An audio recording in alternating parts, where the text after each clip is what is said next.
مين اللي يقف في النادي الاهلي ده؟ عشان ده خلاف كبير برضه. حارس مرمى الشناوي ولا شوبير؟ انا دايما براهن على المستقبل، مصطفى شوبير. مصطفى شوبير. اه مين اللاعب اللي لفت؟ انت بتحلل دوري مصري، انت مش بتحلل مم. بس اهلي. مم. مين اللاعب اللي لفت نظرك لحد دلوقتي في الدوري المصري؟ انا عبد الرحيم دغموم عاجبني قوي من السنه اللي مم. فاتت في المصري. حلو. دي نقطه يعني. عبد الرحيم ده جامد. جامد جامد طبعا، أوي. لعيب كبير، جامد لعيب جدا. كبير الحقيقه. المصري عمل فرقه كويسه برضه. انا دغموم بالنسبه لي من اهم الاسامي يعني. افضل مدير فني لحد دلوقتي؟ بطبيعه الحال نبيل الكوكي، مدير فني المصري. انه فاجئني، انا كنت مراهن على انه ممكن يبقى من اول المدربين اللي يمشوا، لان تجارب التوانسه في مصر دايما فيها مشاكل. مش قويه. وكنت شايف انه ممكن امتداد لتجربه غير ناجحه لانيس بوجلبان.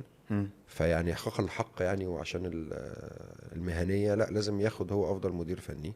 الزمالك هيكون منافس السنه دي ولا بقى النتائج دي خادعه؟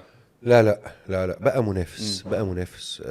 منافس رسمي. صنعه الاهلي وبيراميدز يعني، لان الزمالك لا يرتقي انه ينافس الاثنين دلوقتي هنا خالص. سؤالي، النتائج بس خادعه ولا لا؟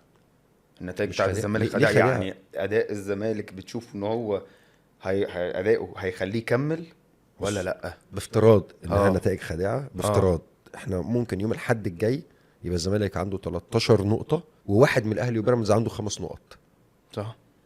فبقى فرق 8 نقط، 8 نقط. وفات 5 جولات اللي هم اكشولي 5 من 26، ها بحسبه الدور الثاني كمان طبعا. يعني فات 20% من الدوري، والزمالك فارق فيهم 8 نقط، فبقى منافس غصب عن الكل. حتى لو النتائج دي خادعه، أيوة. بس بقى عنده فرق نقاط يخليه منافس. صح.